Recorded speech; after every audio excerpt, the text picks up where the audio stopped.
तीव्र उन्हाळा आणि वाढत्या पाणी टंचाईच्या पार्श्वभूमीवर नंदुरबार विधानसभा क्षेत्रातील ग्रामस्थांना दिलासा देण्यासाठी माजी मंत्री तथा आमदार डॉक्टर विजयकुमार गावित यांच्या विशेष प्रयत्नातून नंदुरबार तालुक्यातील 23 ग्रामपंचायतींना पाणी टँकर उपलब्ध करून देण्यात आलाय। त्यापैकी 13 ग्रामपंचायतींना संसद रत्न माजी खासदार डॉक्टर हिना गावित यांच्या हस्ते शुक्रवारी टँकरचं वितरण करण्यात आलं। या उपक्रमामुळे ग्रामीण भागातील पिण्याच्या पाण्याचा प्रश्न काही प्रमाणात का होईना पण मार्गी लागणार असून ग्रामस्थांमध्ये समाधानाचं वातावरण आहे। व्हिडिओ कॉलवरून डॉक्टर विजयकुमार गावित यांचा दमदार संदेश आहे। कार्यक्रमावेळी डॉक्टर विजयकुमार गावित यांनी व्हिडिओ कॉलद्वारे सरपंच, उपसरपंच, ग्रामपंचायत सदस्य आणि कार्यकर्त्यांशी संवाद साधला। तब्येत सुधारत असल्याची माहिती देताना त्यांनी मी आता ठणठणीत आहे, लवकरच नंदुरबारमध्ये आपल्या सर्वांसोबत पुन्हा कार्यरत होणार आहे, टायगर इज बॅक असा दमदार संदेश दिला। त्यांच्या या वक्तव्यानंतर उपस्थित कार्यकर्त्यांनी टाळ्यांचा कडकडाट करत आनंद व्यक्त केला। डॉक्टर गावित म्हणाले की वाढत्या तापमानामुळे अनेक गावांमध्ये गंभीर पाणी टंचाई निर्माण होते।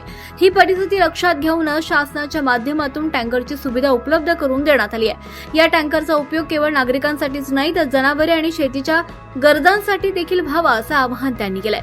साहेबांनी कधीच भेदभाव केला नाही, डॉक्टर हिनाताई गावित म्हणाल्या। यावेळी डॉक्टर हिनाताई गावित यांनी संबोधित करताना म्हटलं की डॉक्टर विजयकुमार गावित यांनी विकास कामं करताना कधीही पक्षीय भेदभाव केला नाही। पाणी टंचाई सारख्या संवेदनशील प्रश्नावर देखील त्यांनी सर्व गावांना समान न्याय देण्याचा प्रयत्न केला। त्यापुढे म्हणाल्या की टँकरद्वारे पाणी पुरवठा करताना मानवतेच्या दृष्टिकोनातून सर्व गरजू कुटुंबांना प्राधान्य द्यावं। भविष्यात पाणी टंचाई निर्माण होऊ नये यासाठी शासन आणि प्रशासन स्तरावर सातत्यानं पाठपुरावा सुरू राहील। या ग्रामपंचायतींना टँकरचे वितरण उमर बुद्रुक, धामदोड, भिलाईपाडा, कंद्रे, शिंदे, पळाशी, खोकागरे, वळवत, बामदोड, कलमाडी, जनू मोहिदे, कानळदे आणि घोटाणे या 13 ग्रामपंचायतींना टँकरद्वारे सुपूर्द करण्यात येणार आहे। तर बलवंड, हो तर्फे रणाळे, वैदाने, आसाने, मांजरे, रजाळे, खोंडामणी, कोळदा आणि शनी मांडळ या गावांना यापूर्वीच पाण्याचे टँकर उपलब्ध करून देण्यात आले।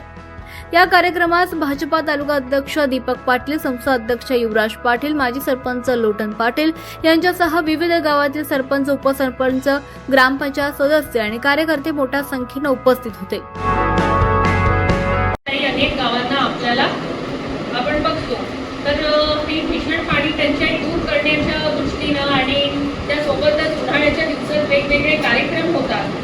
फक्त उन्हाळ्यातच नव्हे तर अन्य टायमाला सुद्धा काही कोणाच्या घरी लग्न असेल, कोणी वारलं किंवा अजून अन्य कुठला धार्मिक एखादा कार्यक्रम असेल, ज्या ठिकाणी मोठ्या प्रमाणात पाणी आपल्याला लागत असतं आणि पिण्याच्या पाण्याची सोय त्या ठिकाणी व्हावी या उद्देशानं प्रामुख्यानं हे पाण्याचं टँकर हे त्या गावाला ग्रामपंचायतीला देण्याचा निर्णय हा आदरणीय गावित साहेब यांनी घेतला आणि आपल्या या तालुक्यामध्ये मागे 10 गावांना आपण टँकर वाटप केलं होतं।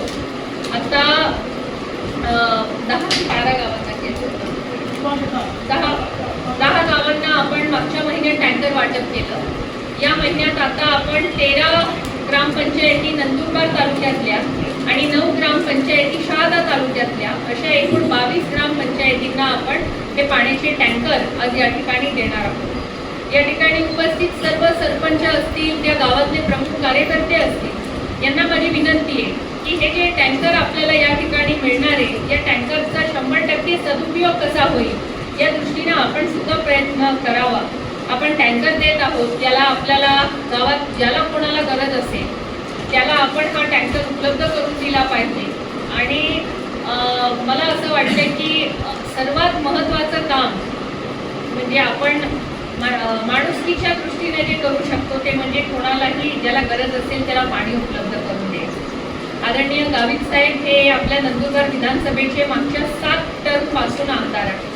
तुमच्या सगळ्यांचे प्रेम आणि आशीर्वादामुळे मागच्या 35 वर्षापासून या नंदुरबार विधानसभेमध्ये वेगवेगळ्या विकास कामांना गावित साहेबांनी इथे मोठ्या प्रमाणावर चालना दिली आहे। जेव्हा जेव्हा साहेबांकडे मंत्रीपद आलं, साहेबांनी फक्त नंदुरबार विधानसभाच नव्हे तर पूर्ण नंदुरबार जिल्ह्यासाठी त्यांनी अनेक विकास कामं केली।